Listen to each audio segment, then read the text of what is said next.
I'm Nick Regine, the Professor of Crystal. Welcome to this episode of Ask the Professor. Today I have Pat Riesenburger with me. Pat is one of our Create Your Style ambassadors and also the owner of UrbanStitchStudio.com. Pat, welcome. Hi, thanks for having me. My pleasure. Pat, please explain to us what you have in front of us today. Well, I'm a fiber artist. I work primarily with wool and Swarovski crystal. And so I've brought some of my pieces. Primarily I do apparel, home decor, and jewelry items, obviously, with Swarovski crystal. Pat, this stuff is amazing. So thank you, thank you. If you can I take a moment? Oh, please to tell you a little bit Please about do. them? Okay, this is a cuff bracelet that was made using raw wool from a merino sheep that I've dyed and then turned into a fiber. It's felt, and it has crystals embedded within the felt that I then open to reveal so that you can see them. It's been embellished and stitched and contains, just as you can see, lots and lots of very sparkly crystal.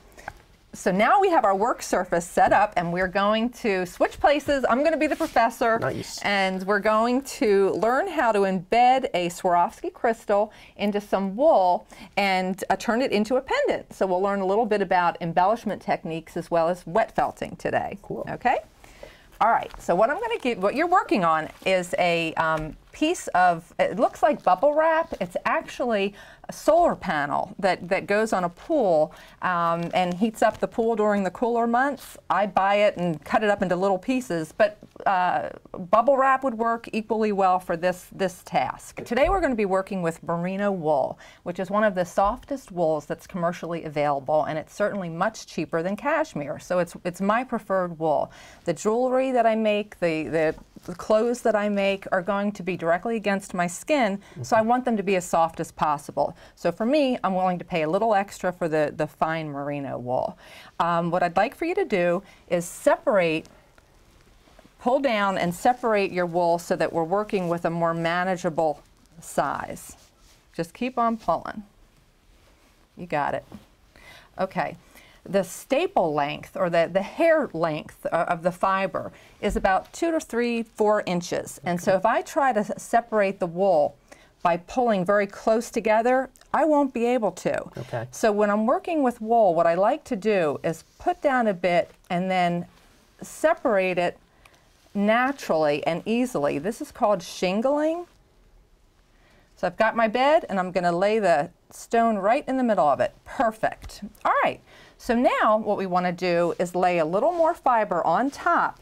You can see that I'm building up quite a fluffy layer of fiber, but the pieces that I'm working with are actually very, very thin. Okay, and now I'm finished and I'm going to feel it, and I can feel that I've got good coverage, as do you. So we're ready to roll, and now you want to take the little piece of netting. Okay. And this is a very flexible, any netting will work. I mean, the tools that we're using here are very rudimentary. But what I'd like for you to do is hand me your wool, because once we start playing with the water and wetting things down, we won't be able to use it if we wet it. Okay. Okay? So now I've got my magical soap solution, and what this is a bar of Kiss My Face soap that I've shaved, put some shavings into some hot water so that it melts, and that's the soap that I use. It's very mild on my hands and it's very mild on the fiber. What I'm going to do is just sprinkle some of the soap solution on top. Press kind of hard. I want that water to migrate through to the bottom of the piece. And you can see that that big fluffy pile of wool has now become very compact, very thin. Okay, perfect. So what I want you to do is your whole hand, and I'm actually keeping the stone in place with the palm of my hand, and then rubbing the wool surrounding it. After about a minute of rubbing, I want to remove the netting. And what happens, and you'll feel this too, is the netting is actually struggling to stay in the fibers. I'm actually starting to felt into the net. So now we want to get it off so it doesn't impede. It was a help originally, but it will be a hindrance now. Okay, now let's compare the two so we can see where you are. Would you feel both of these and describe to me the difference that you're feeling? Yours is a little bit more tighter, it seems Tight like is the word, yep. Exactly. And that comes just from that aggressive rubbing. It gets a little harder and a little tighter. All right, so now we're going to be rubbing a little bit more aggressively because the felting process has started. And so the fibers are starting to tighten and come together, but I've got a stone rolling around in there, loose, kind of like when a kid has a loose tooth. I can feel it moving around in there, but it's not ready to come out. We want to tighten this. Let me feel yours. Yep, you're doing great. It's getting nice and tight in there. If you can feel mine, that's the goal is we want to really wrap to have those fibers we around want to tighten that fiber because when we cut it here, we don't want it to fall out. And so we're creating the bezel with the fiber as opposed to beads or that sort of thing. So now we're going to do the second stage of the felting, and this is the fun part. People like to do this because it works out all of their aggression. We're actually going to full the piece, and we're going to throw it. And you can throw it hard because the crystal is protected by this nice bed of fiber. I've never broken a crystal by doing this. Okay, we just got back from the sink where we've rinsed off our pieces, and now I can see where my stone is. It's very clearly defined, but I can't actually see the pretty stone. So I'm going to take some scissors, and I'm just going to make a little bit of a snip. Got my little snip, and I can see I've got the stone glistening here in the middle. At that point, I don't want to do any more cutting. Instead, I want to dip my finger into my soap solution again, and I'm going to use that to start pushing back the stone. So you're actually using that water to kind of the water push back helps, the fibers. It helps open up those fibers.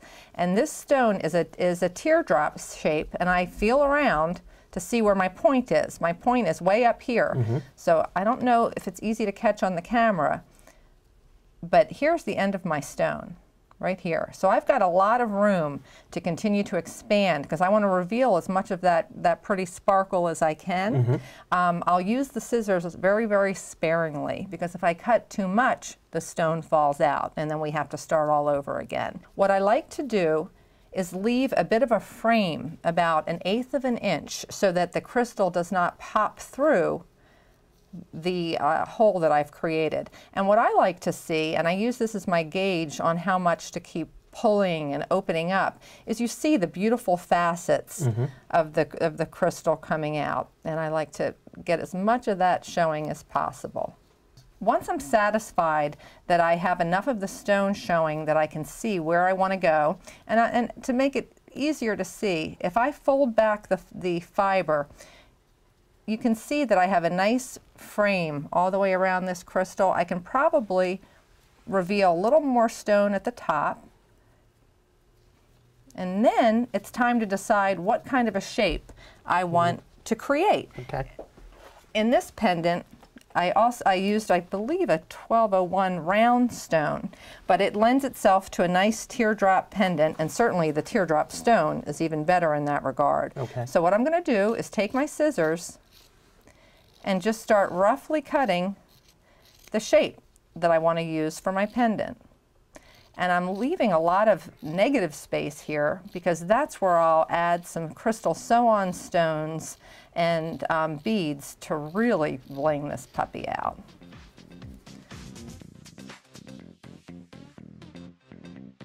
With a blanket stitch,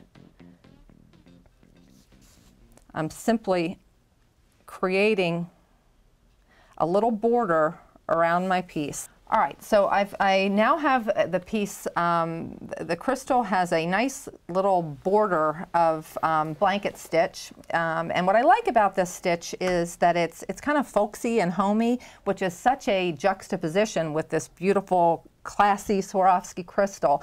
Now we're going to make some French knots. And for those of you who are beaders, French knots are to fiber and textiles what bicones are to beading. They're the workhorse. I mean, they give me a lot of bang for my buck. I get a lot of texture. I can use them with Swarovski crystals, for example. This piece, these are French knots. And you'll notice that I have interspersed Swarovski crystal pearls throughout. And it just adds a nice bit of texture, even when you're working with the same colorway. You get a nice visual pop. So a French knot is very, very easy to create, and what I'm going to do is bury the, I've got silk ribbon that I'm working with. So with a French knot, what I do is I hold my needle close to my work surface and I wrap the ribbon around twice. I put the needle down, pull the ribbon taut, and then pull through. And there, that's a French knot. Nice. Okay, and as I'm working with this particular ribbon, what's nice is as I'm going, we'll start to see a gradation of color. So it creates, as with this ribbon that I was working with here, that was one piece of ribbon, but you see pink and yellow and blue and purples. So it's a nice way, again, I like to go for the bang for the buck in the laziest way possible. And in between the French knots that we just did, I've added on some Swarovski sequins. I believe this is article 3128 in a 5 or 6 millimeter, and topped it with a seed bead. Go ahead and add some pearls intermixed with these bicones, and my fireline thread to make sure that we don't lose any. And then we'll work that. Put 2 or 3, 4 or 5 of the bicones on and surround the pearl with them, and then work my way down the side of the piece. I have on the back, I've put a piece of ultra suede on the back of the piece so that I can hide the unsightly stitching, because we don't want that to be visible. We want this to be a professional piece. So I've simply used the blanket stitch again to attach the front to the back. And then I've worked with a little copper wire choker, and these again are available at any, it's a standard product you'll find in most local bead stores. And I have wrapped thread. I've got some scraps of silk that I've taken and actually wrapped around the piece and knotted it together. No glue, nothing fancy, it's on there. So once I've done that, I've used a couple of beads that I've sewn directly on to the choker, and that's it, finished, done.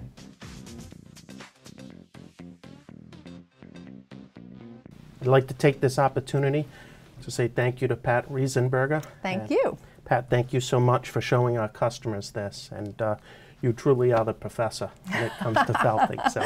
Thanks, Nick. You're welcome. Again, I'm Nick Regine, the Professor of Crystal, answering all your crystal application questions. We look forward to bringing you new episodes featuring fun, creative, and easy ways to use Swarovski elements. Remember to visit our website at www.createyourstyle.com, and please share your designs on our Facebook fan page and follow us on Pinterest. We also welcome your postings, comments, and questions.